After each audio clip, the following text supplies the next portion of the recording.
Hey there everybody, Coach Mark here, and before we dive into today's topic, make sure to find me over on Instagram as Coach Mark Estrabio. I offer one-to-one coaching, it's what I do full-time, the odds are very good, I'd love to work with you. But with that being said, let's get into it. And for today's video, what we're going to be getting into is the idea of conjugate applied to strongman events such as loading and moving events. The idea here is we want to be able to move the implement, we got to be able to move the implement fast, and we got to be able to move it well, and that is how you're going to move the needle in your performance. So ultimately, if you want to look at this just a little bit deeper, your max effort or intensive strength is going to be your capability to even move it. If you cannot load a 300-pound stone, it doesn't matter how fast you are if you have to load a 300-pound stone for your competition. The dynamic and developmental side of things is going to be how fast or well you move the implement. How quickly can you get that yoke downfield? How many reps can you do in the allotted time frame with the Atlas stone? And then repetitive effort, think of this more like your accessory work that helps you develop the necessary physical attributes to be successful in the moving events. For example, if you have farmer's walk, stuff like high rep trap bar shrugs is a great repetitive effort movement because it's going to help build the grip and upper back strength necessary to be successful on the main event. So here's what that's going to look like in execution, and we're going to talk about it with loading. So for example, if you've got a stone that's going to be simply too heavy, if you don't have access to something like a stone of steel, you have to simply work at extending harder rather than just saying, oh shoot, I'm hosed.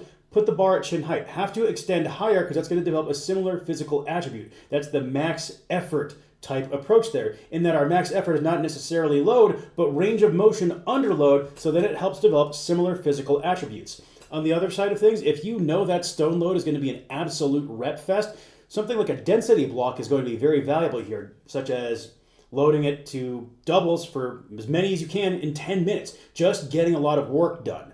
So here's a couple sample cycles of what that might look like. And what I did here is I wrote it as though you were doing a max stone over bar in the show, as well as a deadlift for reps in the show. So on your intensive lower body day, what you would do is 10 doubles on the stone in week 1, going heavier every set. Then in week 2, 10 singles every minute on the minute with whatever you topped out at in week 1.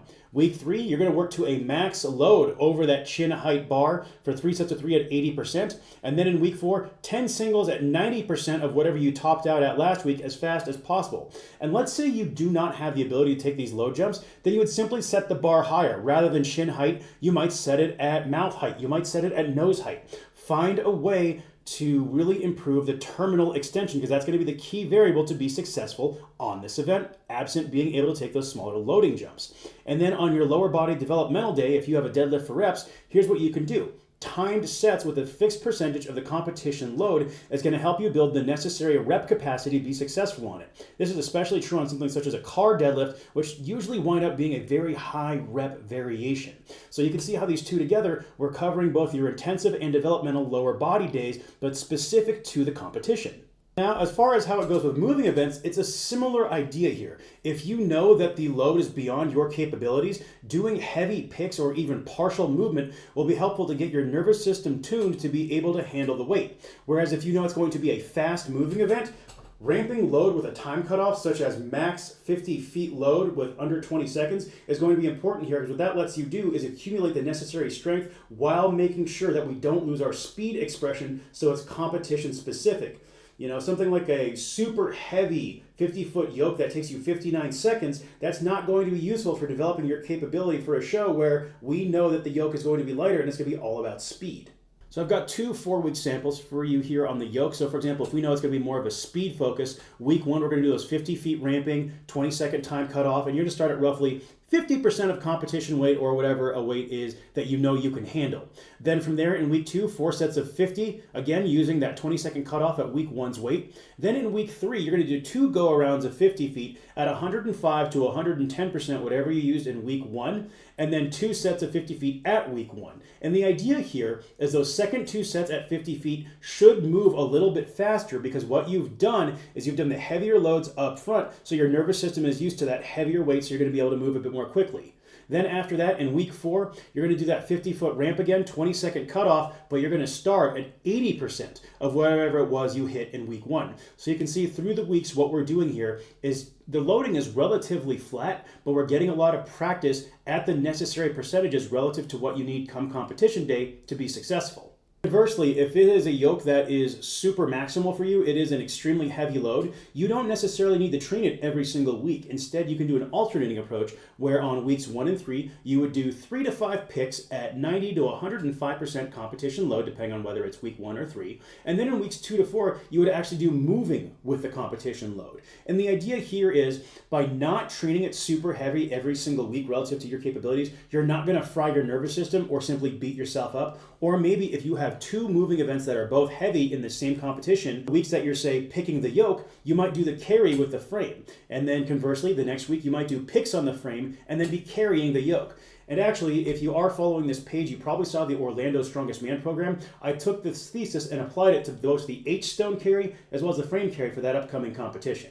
Now, with respect to repetitive effort, again, these is just accessory work. These are movements that are going to fill in the gaps and help you better express your strength on the implements by developing the necessary physical attributes. So, for example, for moving events, trap bar shrugs, snatch grip rows, side planks, landmine rotations, windmills, high rep shrugs without straps are amazing for farmer's walk, walking lunges, split squats. For loading events, snatch grip RDLs, paused front squats, box squats, deep range of motion leg presses, fat grip rows, especially with a Swiss bar, are phenomenal. Snatch grip high pulls, back extensions, and calf raises, because that gives you that little last bit of oomph to get the stone or bag over the bar. These are all movements, again, that just help fill in those gaps, and you would do these on a separate day or after your moving events. Again, depends on your individual training schedule, but you can see what we've done today is we've looked at how to train strongman events using a conjugate system without necessarily thinking maxing out every single week or only speed every week, but instead adapting it to the specific needs of the sport. Remember, conjugate training is ultimately a series of principles,